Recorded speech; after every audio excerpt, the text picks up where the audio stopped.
2 years ago today, it was my birthday and I decided to upgrade my camera. And even at that time, 2 years ago, there were so many choices to choose from. But one camera had just been released, and that camera was the XH2s. Now at the time, I was shooting with the Panasonic GH5. My work mainly consisted of filming, video work. I was shooting weddings, client work, corporate, all that kind of thing. But I had also started to move into photography. And that's where I started looking for a camera that could do both.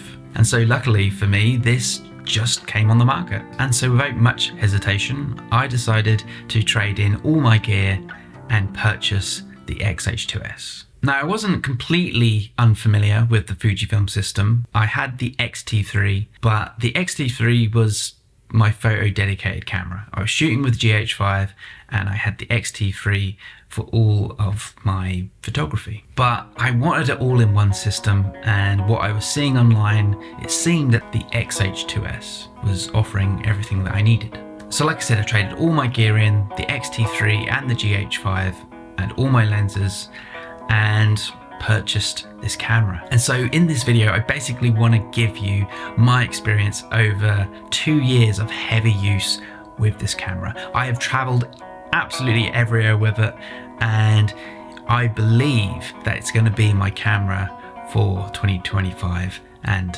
onwards. So let me just give you a few things that I really love about this camera. The first thing I really loved was the ergonomics. The dial's nice, everything is just well put together, planned out, and the XH2s also presented those custom dials. There's 7 of them. So being able to dial in all my settings has just been a real game changer. It's saved so much time, and having 7 of them is glorious. If you're interested, I use C1 for 25 frames per second, FLAW 2 down the camera. C2 is B-roll, C3 is slow-mo, C4 is for photography, C5 is Fuji recipes, C6 is for 1080p videography, and C7 is a baked in video, so I'm shooting straight out of camera. That's my quick dial in. If you want to know more, ask me questions in the comments below. The second notable thing I'd like to mention is the 6.2K open gate. Basically, if you don't know, this allows you to use the whole of your sensor. With the Fujifilm system, we're using an APS-C sensor, which is not full frame. There's obviously a lot of discrepancies between Sony and Canon and Fujifilm owners about why you really need a full frame sensor. I don't personally think it's hugely essential. I feel like anyone can make just as good of work with the APS-C sensor, but being able to use the whole sensor has really helped, especially for things like social media. It gives me a little bit more height. It does use a lot more gigs, so you're going to need a lot more storage, but I feel like the detail, as you can see here, really does give that extra boost to your footage. This has an HDMI port and a headphone jack, essential for filmmaking, and especially if you want to attach a monitor to your camera. I found this to be really helpful and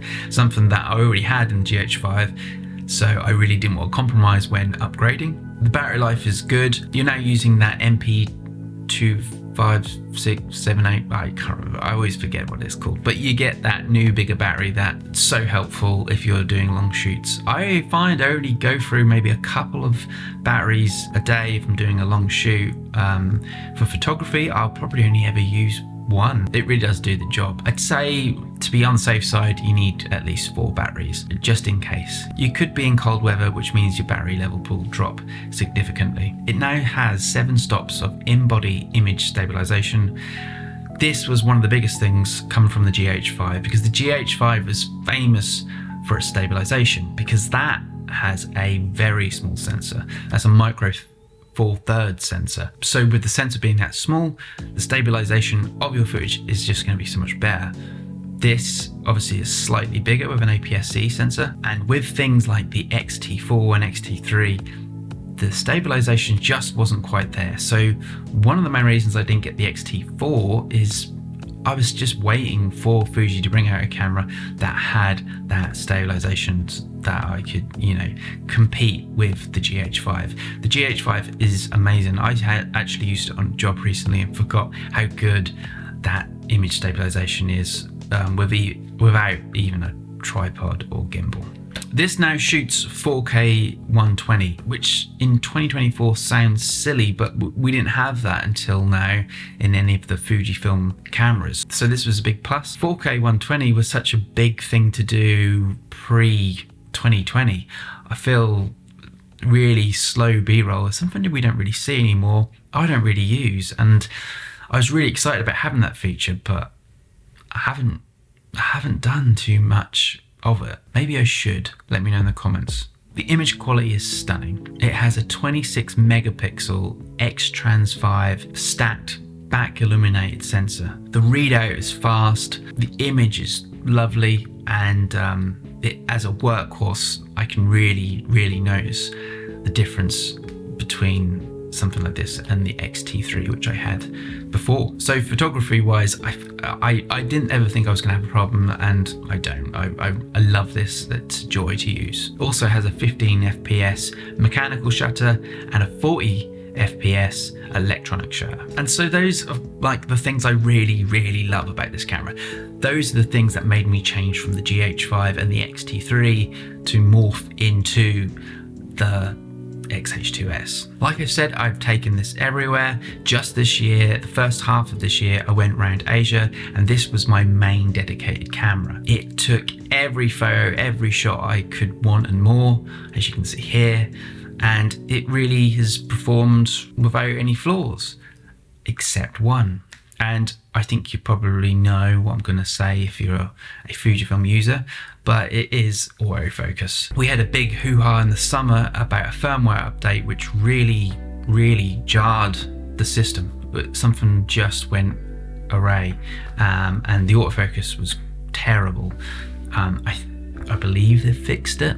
I had not had my finger on the pulse of what's going on here, but I noticed how poor it was, and it's definitely better, but it's nowhere near Sony or Canon. And that's the only issue I really have with this camera, the autofocus. And it's still the thing in the back of my head that allures me to something like Sony. Just to have a video dedicated camera that I know I can really rely on, make great films with, and just be like, right, that is my video camera. What I like about this system is I have both. And I know Sony takes fan pictures as well, and it is full frame, but you know, that makes everything much more expensive when using a full frame camera. Lenses are just outrageous, everything's just more outrageous, and I do find it more clinical, and that's why I am with Fuji. I prefer Fujifilm's colors, I prefer, you know, this system, but it's always a niggle in the back of my head, and it feels like Canon just have everything sewn up. I'm waiting for Fujifilm to really up their game with this, and maybe, you know, a full frame camera that is, you know, not too expensive. Maybe that is the next thing that we can expect from Fujifilm, is a kind of next edition full frame Fujifilm camera that can shoot hybridly, video, photo. It's covered. I feel like they could be probably holding back here. So who knows? Maybe we'll get it, maybe we won't. So who is this camera for, and would I recommend it going into 2025? This camera is for hybrid shooters, hybrid creators, people who don't want to be spending silly money, like I said, on Sony or Canon or anything full frame. There's a feeling that comes with Fujifilm, and I think it's, if you're a photographer who loves the user experience, I think that's where Fuji operates. That's where it gets you in the feels, because it's things like film simulations, things like Fuji recipes. I can predominantly shoot with a Fuji JPEG. I can produce outstanding quality without having to edit, without having to worry how my footage is going to come out. Fuji colors, for me, just are the superior, because they make me feel something. With a lot of the work I've seen from Sony or Canon, and it just feels a bit sterile. And it's just a preference. It's not this is subjective. It's art. It's just what I like and what I choose. But where with Sony and Canon, you might feel differently. These are just my opinions. They are not facts. So don't get too overheated over there. Like I said, this camera is for someone who wants to shoot hybrid, doesn't want to spend the money like on Sony or Canon, and can use it as a hobbyist or as a full-time content creator. Again, your level of if you are a hobbyist or a professional will guide you with this as well. Personally, I am a professional. I am a street travel photographer and a full-time content creator. So I need something like this to document my work. So for me, this is an easy choice. The Fujifilm XH2s is my go-to camera. Going forward, unless Fuji, like I said, bring out something like a full frame edition of this, I don't see me moving anywhere or any time soon. Or unless Sony or Canon want to send me something in the meantime, I'm gonna stick with Fuji. Fuji, just like I said, is my preferred choice. I know the system so well, and at the end of the day, it is just a tool. It's a tool to get my work out there, and yours, and that's what I would advise. The only camera that seems to tickle my taste buds a little bit in another direction is the Lumix S5 Mark II.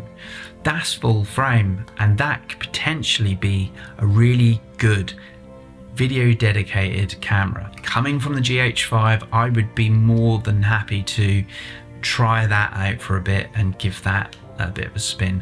I've heard, again, only good things, and with it being full frame, I think it's quite affordable. Don't quote me on that, I haven't checked the prices, but that would be something that you could definitely maybe migrate to if this camera is not doing it for you. But so far so good. It is my workhorse, and it is the thing that's going to carry on until something else presents itself.